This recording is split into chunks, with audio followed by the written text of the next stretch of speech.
Hello and welcome. So I've not gone out this past weekend to do an outdoor camping video because the rain was bouncing off the ground, which is really ironic since the rest of the world is burning shamefully. In the UK, we're having a bit of a storm. However, over the next couple of weeks, I've got a 3-4 day music festival that I'm going to. I'm going to the Bluedot Festival, which is like a science and music festival, and then I go on a family holiday. So on both of those occasions, I'm hoping to do a bit of radio. Yes, I'm going to do a bit of radio from a music festival from the campsite, hopefully. So on this video, I'm just going to shoot from the hip a little bit, just to give you an update of what's coming up, and just to bounce a few ideas around, because I'm interested in some ideas from you guys on some future videos. So first things first, I'm going to this Bluedot festival, which is I've gone every year now, apart from when COVID happened, and I'm super excited. I love the Bluedot festival. I love the science bit. I love the music bit. I love the getting drunk around the tent bit as well. So I'm going with a couple of friends. But my job was to get a flagpole. So to get a flagpole, because we're going to have a little camp flag up. A flag for the camp, not a camp flag. But anyway,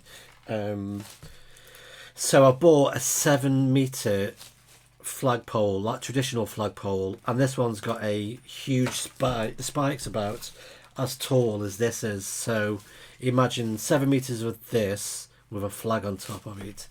And I thought, well, if I'm going to be doing that, I might as well stick up a bit of wire and play a bit of radio. So my initial thoughts are maybe cutting an end-fed half wave for 20 meters, and that'll give me 20, maybe one other band a bit higher up. I haven't quite calculated that yet, and that'd be quite relatively simple to get from the tent up to the pole and maybe down a bit. I don't know yet, but that's the plan. I'm taking the IC706, the one that I almost gave up hope of a few weeks ago. On the previous video, I was having yet again more problems in the Land Rover with the radio, especially the IC706 Mark 1. Hello CQ, hello CQ.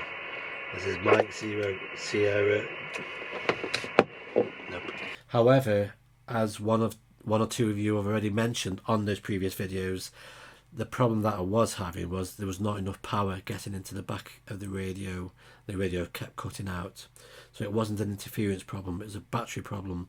So the 706 is still going, and it's still a pretty decent radio. It's a small enough size, that with a nice little battery and an end-fed bit of wire and the 7-meter flagpole. I reckon I should be able to get onto a couple of bands from the campsite. So I'll take a camera with me, I'll swing the camera around, and hopefully we'll get a Bluedot Festival ham radio video from that. Exciting. And then I go to a coastal holiday in Wales with the family, and I'll be taking a bit more radio equipment with me because I'll go in the Land Rover. So with a second video from that. Happy days. So things are looking good. When holiday season is finished and we start entering into September, October, and it starts to get a bit wetter and a bit chillier, the camping naturally starts to change because of the weather conditions. But I want to try some new ideas out for the channel, and one of the ideas that I've seen, I try these things out. Sometimes it works, sometimes they don't. I did try to do some satellite stuff with the QO100. Delta Mike 4 station. This is Mike 0 Sierra Zulu Tango Portable.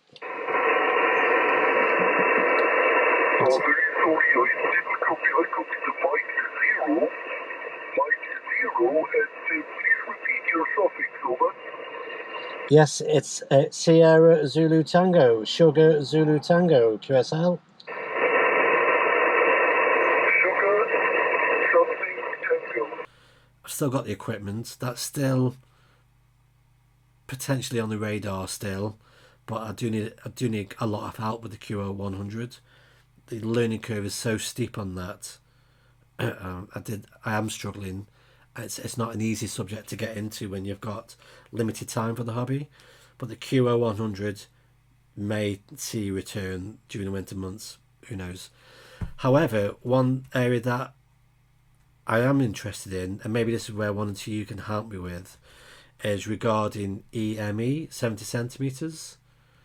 I've seen a few Twitter posts lately of people that have been getting some successful Earth Moon bounce signals contacting each other, but using 70 centimeter equipment that's not necessarily out of bounds of the average amateur radio user, using their IC705, using a bit of a linear amp, and using 13 element Yagi on a tripod stand.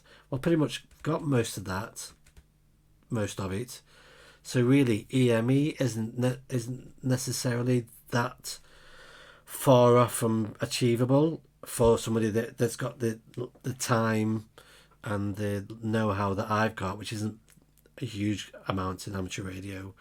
So EME could we could have a go at EME. It'll be fun. So look out for the EME stuff. During the winter, I also want to try and get back down into lower frequencies.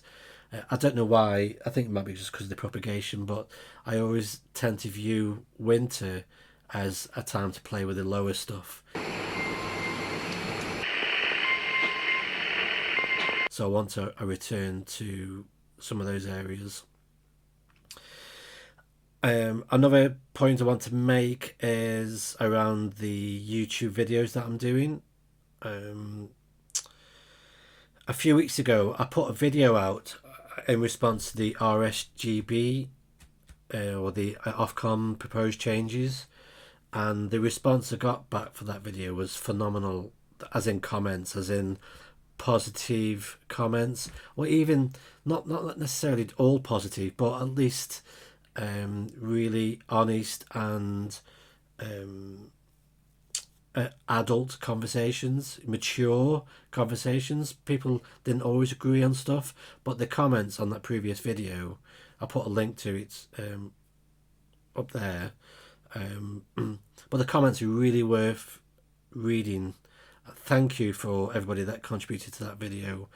I've sent the link to Ofcom and RSGB because what I should really do is just print out all of those responses and send it to them and say, here's a bunch of really good suggestions and feedback on those proposed changes. So one of the things we're considering doing moving forward is doing the occasional video from my man cave and just focusing on one or two areas of the hobby and just trying to draw out some conversations in the comments, because I quite enjoyed that, and I felt it was a progressive response from people, so thank you for that. So other things that I want to do moving forward is I went out a couple of weeks ago and did that video on 2 meters for the RSGB contest. I really enjoyed just pottering about in the tent, picking up some of the contacts for the contest, but I was using vertical antenna rather than horizontal. Well, I've attempted to repair one of the Yagis that I've got for 2 meters. I need to test that first, but I've repaired a couple of the antennas. I'm going to start to play about with 2 meters a bit more, especially now that I've found the fantastic campsite, which is not a million miles from where I live, up on Malcop, but that's got a fantastic takeoff. It's a small campsite during the summer, during the peak season. It's there's a lot of families there, kids having a great time. It's not ideal for me to go and do camping and do a ham radio video, because I don't like accidentally capturing families enjoying themselves on the video. So when peak season is finished, I'll be going back to the Malcop site and looking at 70 SEMs SSB, as well as 2 meters, maybe 6 meters, I'm not sure yet. So hopefully during the off-peak season I can start bringing in some of these extra ideas. So that's just hopefully a pretty short and swift update on what things are happening on the channel. So thank you for watching, thank you for commenting. Don't forget to comment on this video and say hello. Always appreciated, always try to respond, and have a fabulous time. Bye bye, see you soon.